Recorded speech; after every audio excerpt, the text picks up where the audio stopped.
Yeah, that's amazing. So I wanted to talk to you about this cloning and the rewilding of the mammoths and all of that stuff. I'm going to Colossal tomorrow to learn a little bit more about it myself. Explain Colossal. Yeah, so Colossal Biosciences is this, if you ask me, incredible company, and they are, by their own declaration, a de-extinction company. So it's this guy, Ben Lamb, and he's got George Church, who's a world-leading cellular scientist. I don't know the specifics, of de-extinction and cloning and CRISPR and so on and so forth. And they've come together and raised a ton of money, and they are de-extincting animals. And the science is there. Like, it's done. All it took was the money, basically, behind it. And they've put together this incredible Rolodex of scientists and people, and it's real-life Jurassic Park with purpose. Where are they going to put them? So there's a couple different things going on. So the first one they're working on is the woolly mammoth, right? And this isn't just for fun. This has real, important conservation implications, which is really fascinating. But they are planning on starting with, I think, 100 mammoths and putting them in this place called not Pleistocene Park, something like that. This park in Siberia.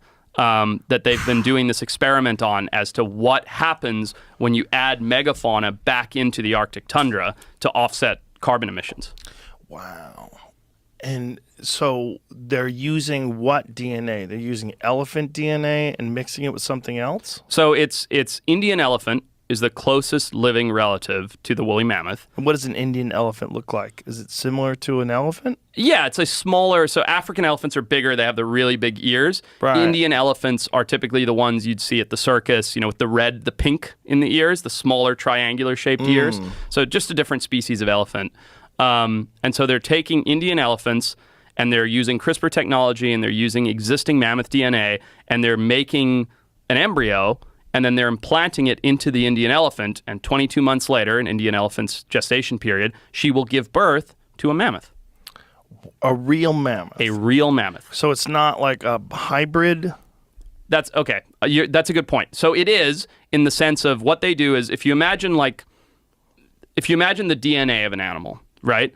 And then you imagine the fragments that are broken out of it, right? What they're doing is they're taking that DNA and I don't understand the cellular side of it very well. This is just my base level understanding of it. I can talk about the conservation side of it, but they're taking that double helix, that DNA, and all those pieces that are missing from the mammoth, they're putting in Indian elephant pieces. So you end up with an animal that is physically and morphologically identical to a mammoth, but has used all of the DNA from the closest living relatives in order to get there.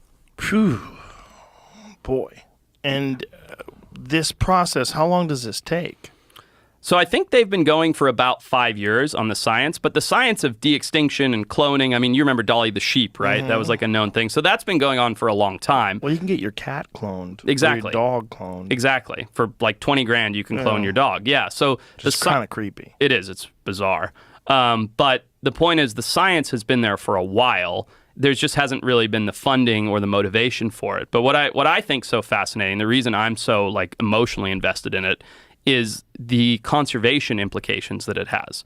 Because what this company is ultimately doing is rewilding species that humans have removed, and that's going to, in theory, in a lot of places, sort of fix the offset, the imbalance of the ecosystem. That's interesting. That's really interesting. There's a lot of debate about whether or not humans killed off the woolly mammoth, though, isn't there? I think there is. Yeah, I think there is. And I can't really speak on that, but I do know that when the mammoths disappeared, so the Arctic used to be like the savannas of Africa. It used to be big grasslands, right? It wasn't all covered in trees and things. And that's a recent adaptation since the mammoths went away 10, 20,000 years ago.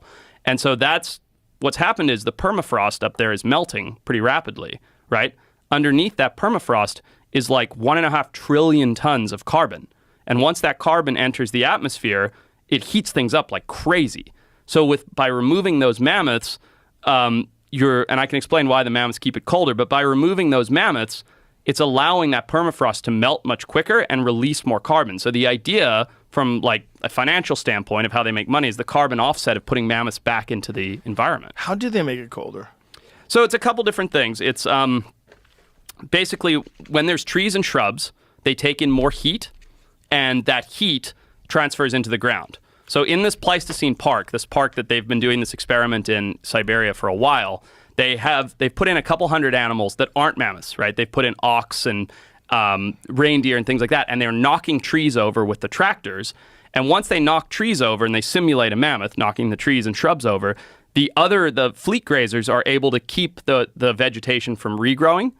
So when the vegetation doesn't regrow, you get all this grassland, and the grassland has snowpack. The snowpack gets stumped, so there's no insulation. It reflects more light. It's like 3 or 4 different processes that make the ground, I think on average, it's like 8 degrees colder. So it keeps things more frozen. So once we removed all the megafauna from the Arctic through hunting or maybe other means, regardless, once they were removed, the Arctic got warmer. The Siberia and Alaska got warmer, and so slowly we're getting more and more carbon emissions from up there. But by putting these animals back, and I just love the idea of going up to the Arctic and it looking like the African savanna, right, with all of these incredible animals. But by putting these animals back, it in theory will make the Arctic colder, slow down the melting of the permafrost, which will in turn trap the carbon for longer in the ground. So they're going to start with the woolly mammoth. Yeah. And what other animals are they thinking about doing this to? So what I know of right now is the woolly mammoth and the thylacine, which is another reason I'm so excited. So they are going to bring back the thylacine. Yeah. And how are they going to do that? So there's, it used to be the quoll, but now it's an animal called a dunnart that's the closest living relative. And so, thylacines were around pretty recently, right? I mean, we're just looking at video of one. Yeah. So they have really good DNA from the thylacine, and then they're going to use the existing DNA from a dunnart, which is a very small marsupial, put them together, remake the thylacine. The only problem is, my understanding is, they cannot use the dunnart for surrogacy because the dunnarts are like this big. So they have to do an artificial womb and all of that. But yeah, I think the technology is there. Artificial womb? Yeah. This sounds like a fucking horror movie. Isn't it crazy we're living in this time? Yeah, it sounds like a horror movie. But it's so insane. Like, even 3 years ago, if you're like, hey, we're bringing animals back, we're going to put mammoths back in the Arctic, you're like, shut up. Like, go put on your tinfoil hat. Like, it's happening. It's when so are they crazy. projecting the first woolly mammoth will be launched? 2024. What? Yeah. Next year? Next year. End of next year. Oh, my God. Yeah. And they're going to bring it to Siberia. And put it in this Pleistocene park where there are all these other animals, and they're going to see how it does. Like, how does it behave? How does it interact with the environment? Does it replace the tractors in the sense of cooling down this little park area? Yeah. It'll be fascinating. Are they going to do saber-toothed tigers? I hope so. No, I don't know. Shit, I don't know. That would be incredible. What a wild animal those must have been to look at. Saber-tooths? Giant teeth. Yeah. Like literally hang out of their mouth. And apparently are so sensitive that they could find jugulars. Like with those teeth? Yeah. They could feel the pulsating jugular with their teeth. Just because of the nerve endings in it? I didn't know.